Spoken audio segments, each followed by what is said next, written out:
It's just a penny, a modest copper disc meant to be spent, not saved.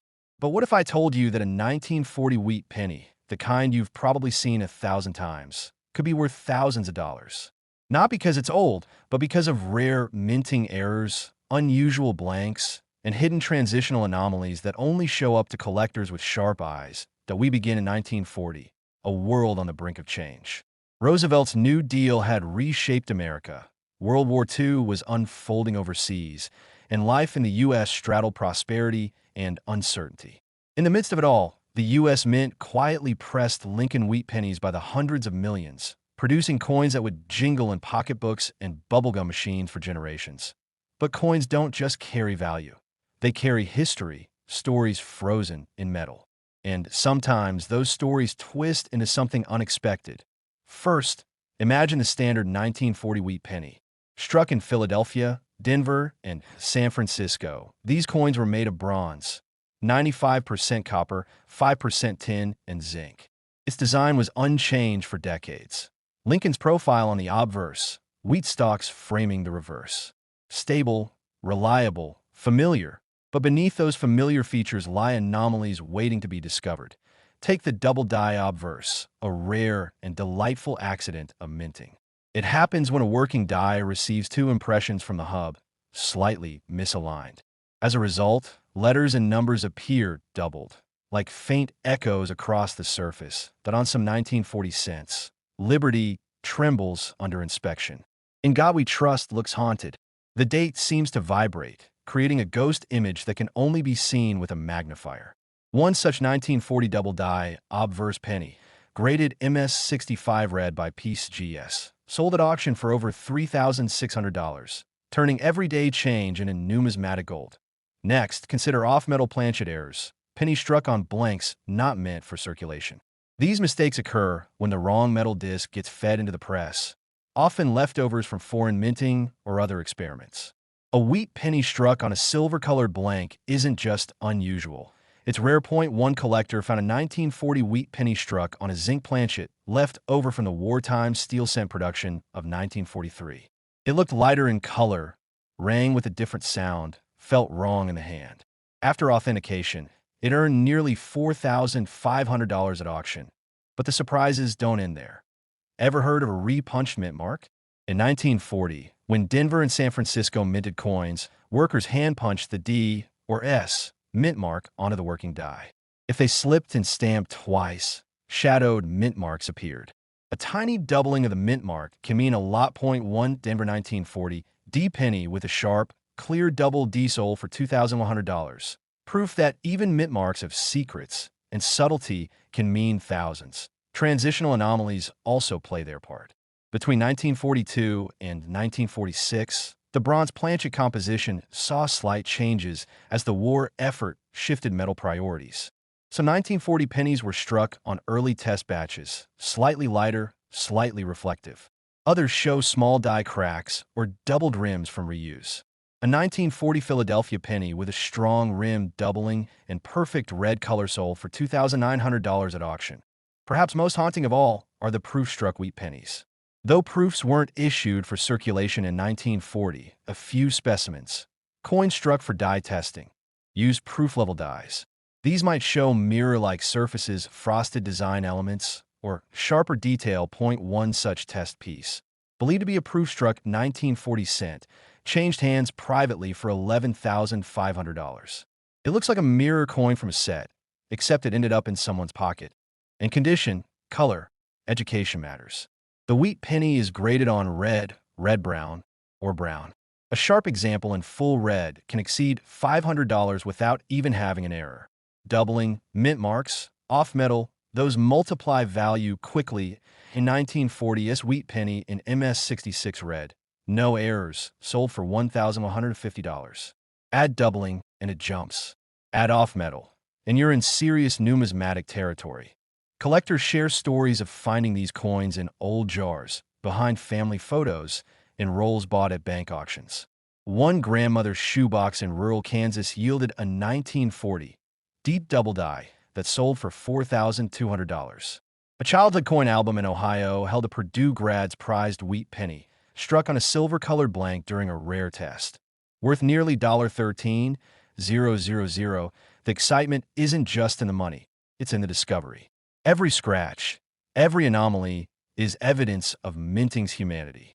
A slight shift in a die, a stray planchet, a rushed mint supervisor, all become part of a coin's singular character. Oh, what should you be looking for? Watch the date. Use a 10x magnifier to inspect letters.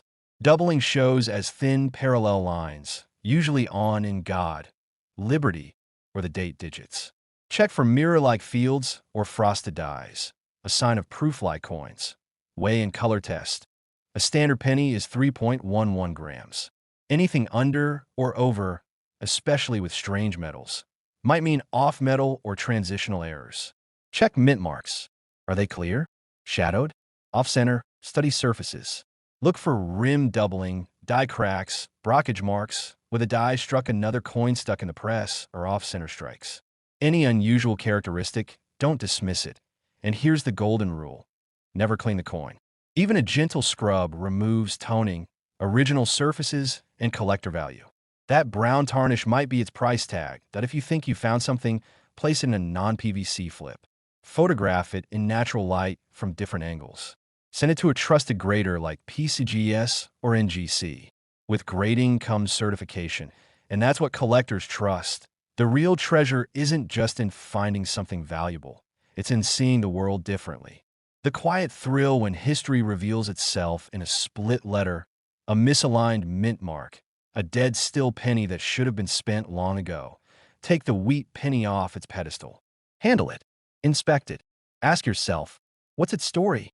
Because with coins like the 1940 Lincoln wheat penny, every glance can be a moment of discovery that, here's your call to action. Empty your app of old change. Gather the pennies, especially wheat pennies. Look closely under magnification. Weigh the odd ones. Notice how they look and sound. And if you find something strange, something beautiful, don't let it sit. Submit it. Let the coin speak. Because that humble penny in your hand might just be the next amazing story waiting to be told. Whether you're a seasoned collector or just curious, every 1940 wheat penny has potential. Every 1-cent wonder has a hidden history. All it takes is a moment and the willingness to look. Go ahead. Open that jar, dust off that roll, and let the coins whisper their stories to you again. We begin in 1951. The U.S. is rebuilding from World War II. Cold War tensions simmer. Diners hum with conversation. Coin presses clatter day and night. That year, over 1.5 billion wheat pennies were struck across Philadelphia, Denver, and San Francisco, a working-class coin designed for everyday use. They weren't meant to be saved or scrutinized.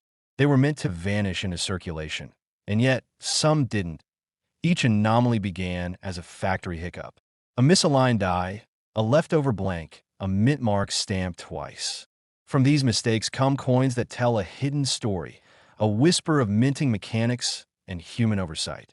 The first story starts with a 1951 D-double die obverse. It happened when the working die, the steel stamp with Lincoln's profile and the date, received two impressions from the hub, misaligned in the process.